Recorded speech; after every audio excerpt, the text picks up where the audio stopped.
ایک دفعہ شیطان آیا ہمارے نبی سے ملنے، تو آپ نے اس سے پوچھا تیرے دشمن کتنے؟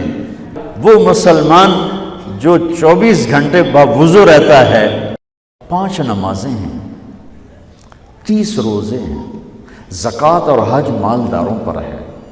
نماز ہماری بیس ہے، نماز کے بغیر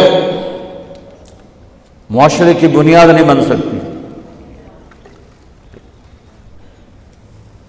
کسی حال میں بھی نماز معاف نہیں ہو سکتی۔ 14-15 صدی میں اگر نماز کی گنجائش مجھے نظر آتی ہے تو کربلا کے میدان میں حسینی قافلے کی نظر آتی۔ نہ پڑھو، تلواریں برس رہی ہیں، چند گھڑیاں باقی ہیں گردنوں کے کٹ جانے میں، اب نماز پڑھو یا نہ پڑھو گردن کٹنے والی ہے۔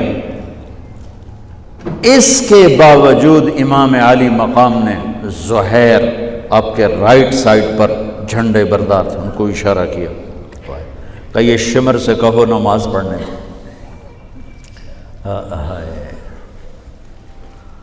تو انہوں نے آگے بڑھ کے کہا نماز پڑھنے دو، تھوڑی دیر کے لیے رک جاؤ۔ وہ کہنے لگا ہماری تلوار نہیں رکے گی۔ انہوں نے آ کر کہا یہ جواب ہے۔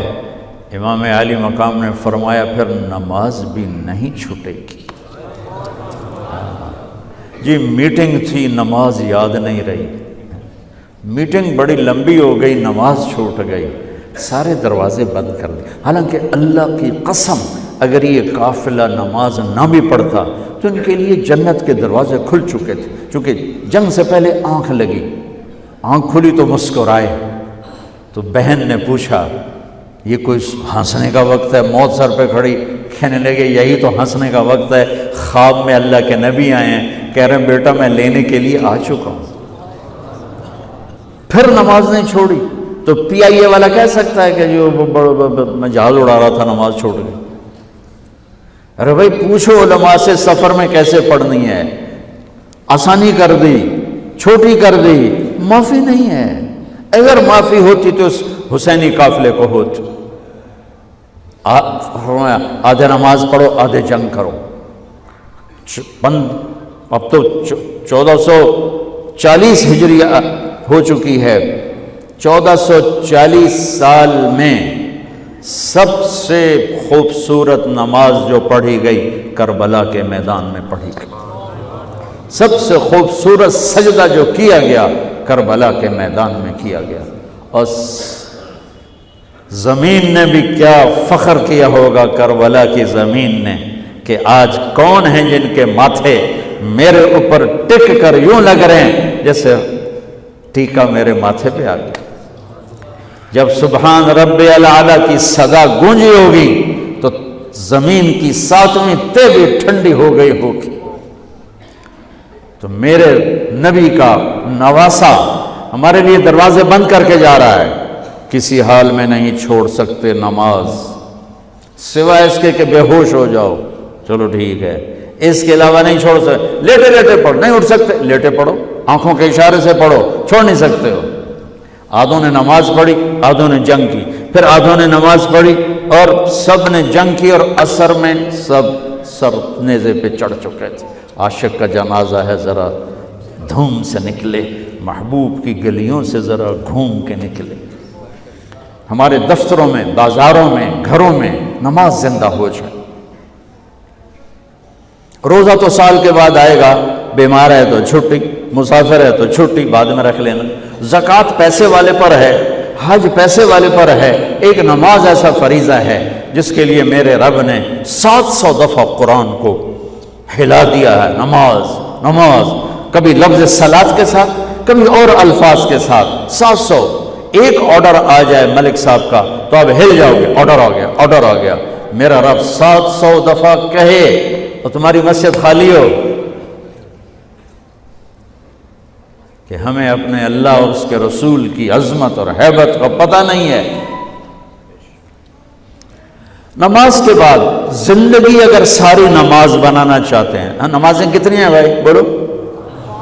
6 ہو سکتی ہیں، 7 ہو سکتی ہیں، نہیں ہو سکتی۔ اگر ساری زندگی نماز بنانا چاہتے ہو کہ میری پوری زندگی نماز بن جائے، چاہے میں آفس میں ہوں چاہے میں جوڑیا بازار میں ہوں، چاہے میں جہاز اڑا رہا ہوں، چاہے کھوتا ریڑی۔ ایک حدیث سناتا ہوں، صرف ایک حدیث، اس ایک حدیث پہ عمل ہو جائے تو ساری زندگی عبادت بن جائے گی، ساری زندگی بندگی بن جائے گی۔ میرے نبی نے فرمایا اربع اذا کانت فیک، کہ میری امت 4 باتیں لے لو۔ میں قربان جاؤں، میرے نبی بڑے بڑے وظیفے نہیں بتاتے تھے، اپنی امت کو مشقت میں ڈالنے سے بچتے تھے، چھوٹے چھوٹے وظیفے بتاتے۔ ایک صحابی ہے، یا رسول اللہ تنگی ہے رزق کی، کوئی وظیفہ بتائیں۔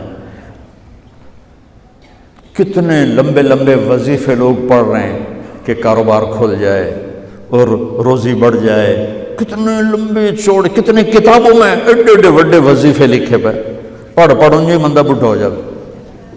میں قربان جاؤں یا رسول اللہ آپ کی شفقتوں پر، آپ کی رحمتوں پر، سنو یہ کرو، میری بات نہیں ہے، میرے نبی کی بات ہے۔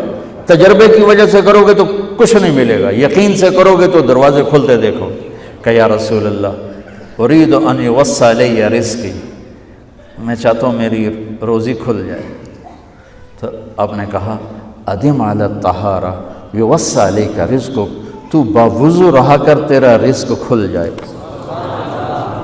کوئی زور لگتا ہے وضو؟ تمہارے ہاں تو سردی ہوتی ہی کوئی نہیں کہ بھئی ٹھنڈا پانی ہے کیسے وضو، یہ تو ہمارے لیے مسئلہ ہے کہ بھئی ٹھنڈا پانی ہے کیسے وضو کرو۔ وہ ہمارے گاؤں کا مراسی مجھے مل گیا، میں نے کہا چل نماز پڑھے گی، نہیں جی میاں جی سردی بڑی نہ لے جاؤں، سردی بڑی، مراسیوں کو سردی زیادہ لگتی ہے۔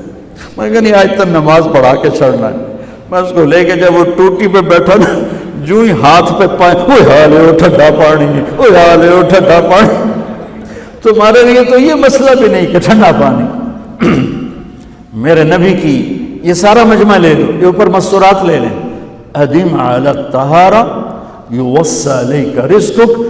میرے نبی نے فرمایا باوضو رہنا شروع کر دے، اللہ تیرا رزق کھول دے گا۔ اب یہ اللہ رسول کی آپس کی بات ہے تو میری بات ہوتی تو دیوار پہ مار دو، تجربہ کرو۔ نبی کی بات کو تجربہ کر کے نہیں کرتے، یقین کے ساتھ کرتے ہیں۔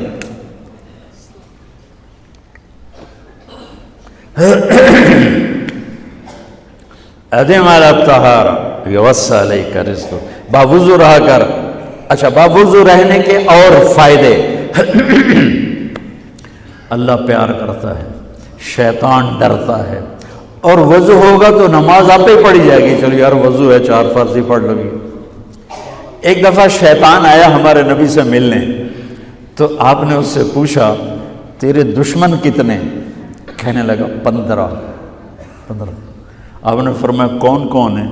کہنے لگا پہلے تو تھوڑا ہی نمبر ہے، پہلا نمبر تو تھوڑے نال میرا لگو ہے۔ پھر کہنے لگا وہ مسلمان جو 24 گھنٹے باوضو رہتا ہے وہ میرا بڑا دشمن ہے۔ جو باوضو رہتا ہے اور باوضو سوتا ہے، ایک فرشتہ اس کے لیے بندگی کا ثواب لکھتا رہتا ہے۔